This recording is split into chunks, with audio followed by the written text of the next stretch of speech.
What's up guys, it is Sam here from Sam's Life, and in today's video I'm going to talk about what the never-ending topic is of why so many people are leaving Ireland in 2025.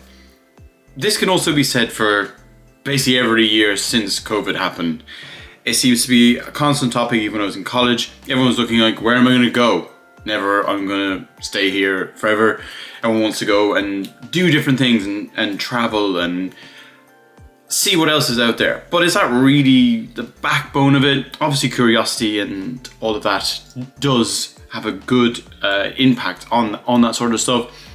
But is it this kind of sense of like, there's no future here, there's a lot of problems, and am I going to be just seeking a different life somewhere else where there's going to be more opportunity and a better quality of life? So the first segment is something I've already covered quite a lot. It is going to be like the housing crisis in Ireland. It's so obvious, and there's a lot of stuff in the media at the moment with the rent pressure zones. They're going to be extending this policy, which hasn't really worked. It's basically made things a lot worse, and a lot of landlords have left the market because of that policy being implemented. So now we're going to get a bit more of that, and yeah, it's going to be great to be trying to bring down rental prices and get more landlords back in the market. But like, look, right now you're looking at Dublin, it could be 2,300 a month for a 1-bedroom apartment. That's more than the minimum wage take-home pay. And if you're going to be living in Dublin and you want to be buying a house, you're going to be looking like 40 to 50 minimum K as a deposit, which can take a very, very long time to save up for. And look, we all know a lot of people that are in their 30s and are still living with their parents. And it's not because like they're lazy or they're not working or they're not doing anything. It's actually because they can't find anywhere affordable to live. Like, so this isn't really a crisis anymore. It's just you're locked out from being in the housing market, which is just absolutely like ridiculous. And I think this is a lot of what's in people's psyche. Be like, oh, if I go to Australia, Canada, I can get a more higher paying job, pay a little bit more maybe in rent or even lower in rent, and then I'll be able to afford a house, which it's in a lot of people's heads, but it necessarily doesn't really work out that way in them countries because they also have their own issues with housing as well. So like, also knowing to kind of think about cost of living, I've covered this extensively in all of my videos. Like, you're looking at weekly food shops of €100 plus nearly for a single person. Pints are going to be hitting nearly €7 in a lot of places now. They're the most expensive electricity in Europe. Wages are not keeping up with inflation. They say inflation at the moment is only 1.5%, but I'll give you an example. Even in the last 3 months, I was buying these 10 chicken fillets and they were €17, and now they're €20 for the same thing, and that's in the space of 3 months. So that's nearly like a 20% raise in 3 months for chicken fillets. This is one example, but I'm sure there's a lot of examples you can probably find. You're also seeing a lot of like fuel has come down, which they take as a major core thing in inflation data. So yeah, that has come down and that makes things a little bit more affordable.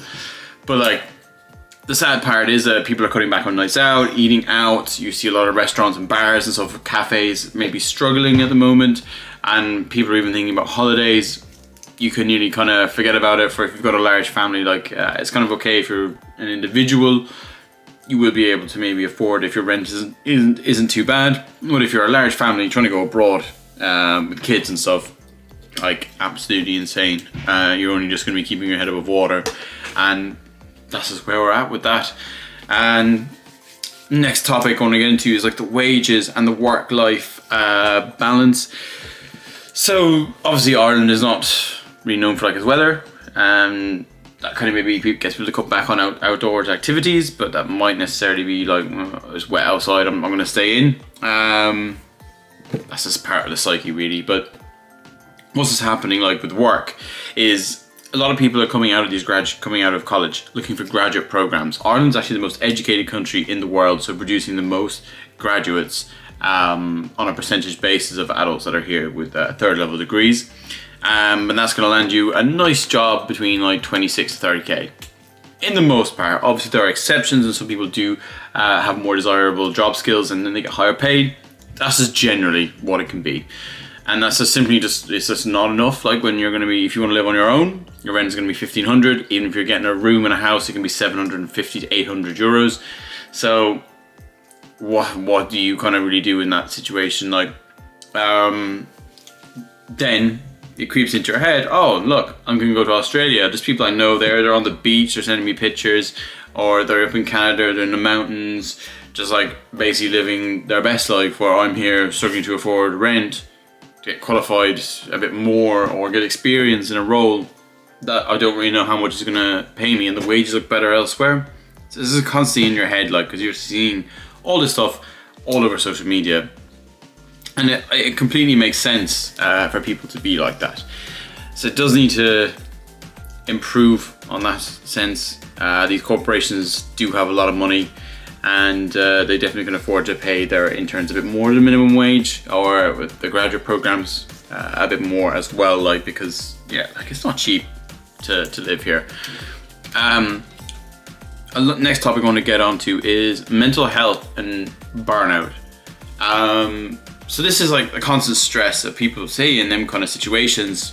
Ranges of 20 to 25 to 30 generally is where this kind of starts hitting you. You're stressed out because you're living like month to month, not seeing a way out or what to do, and you just kind of get speaking to people that they're just stuck and just feel like they're absolutely going nowhere. And then like the pressure starts building on you, and you start to wonder, like, well, if I could go to London, it's very, very close, similar culture in a way, similar language, maybe I could get a better paying job for a similar rent, because we're nearly catching up to London rents here now. Then you're looking at Canada, Australia, US, maybe not so much now, but it used to be an attractive prospect. Netherlands, anywhere in Europe really, because the Irish passport can get you in there. So there's a lot of options for people, like, but it's also, I think a lot of it has to come down to the weather as well, being so unpredictable. You can definitely get your mental health down being in a grey, rainy place all of the time, and then that makes you lack of other things to do, like outside work. So that's a bit of an issue that definitely affects people in Ireland massively, is seasonal kind of depression. I'm sure it affects people in other countries as well, but it could be the middle of summer and it's grey and rainy and like 8 degrees. Kind of would just get you down. So this kind of like ties in a bit to what I've already been talking about. The next kind of section would be the pull of a better life abroad. So like people are saying, like, Australia, better wages, sunshine, you can get cheaper rent for a modern apartment, because a lot of the apartments here in Ireland are not to a very high standard, and they can be mouldy, basically shit boxes, and excuse the language, but yeah, that's exactly what they are. And then in Canada, you've got like opportunity, North America, balance, public health care, and then, as also what I mentioned, pull even to London, especially in the UK. Rare enough you might get people going to Manchester, but it's just not even like trying to escape the life that you have here in Ireland. It's about building a life that maybe is just more enjoyable. Maybe you won't even save anything, but like at least you're doing something else. And I think it's like built into the maybe like the Irish psyche a little bit more, of like this emigration. I know people like in the UK, they don't really move as much.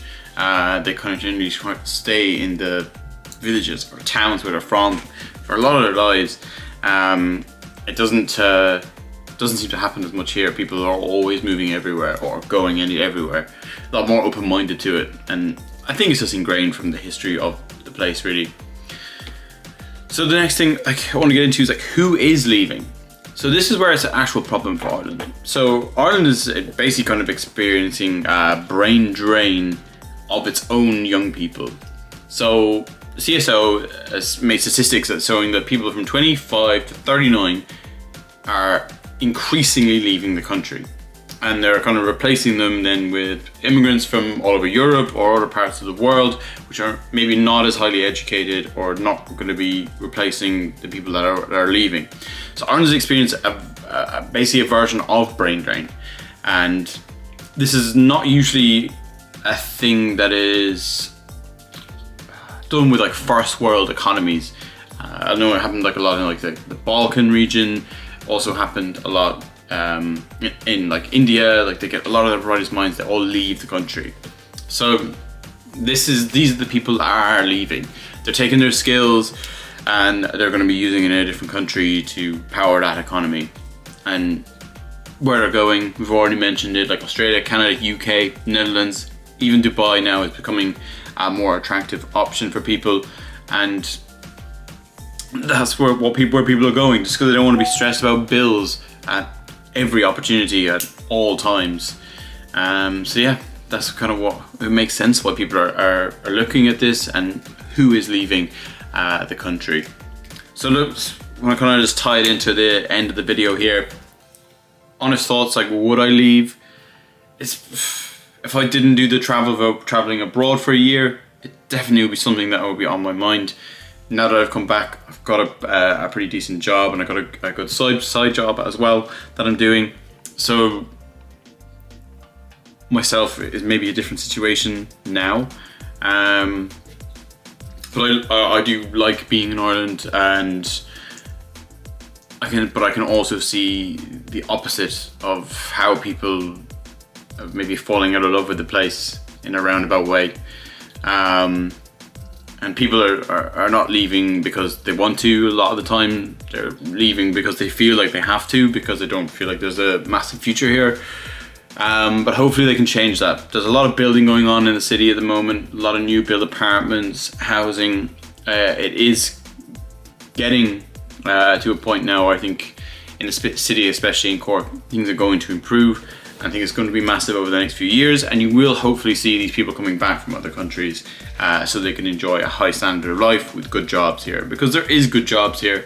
There is a lot of opportunity, especially with a lot of the American firms, a lot of tech firms here. There is a lot of opportunity. So yeah, this is kind of a bit of a sad video really in the end, but yeah, if anyone wants to give me a message or give me a chat about like what their current situation is in Ireland, what they're thinking about doing, I'm happy to talk to anyone about it. And yeah, hopefully you enjoyed this and got a bit of insight on why people are leaving and what is going on with people all around the country and people that are abroad as well. Bye bye.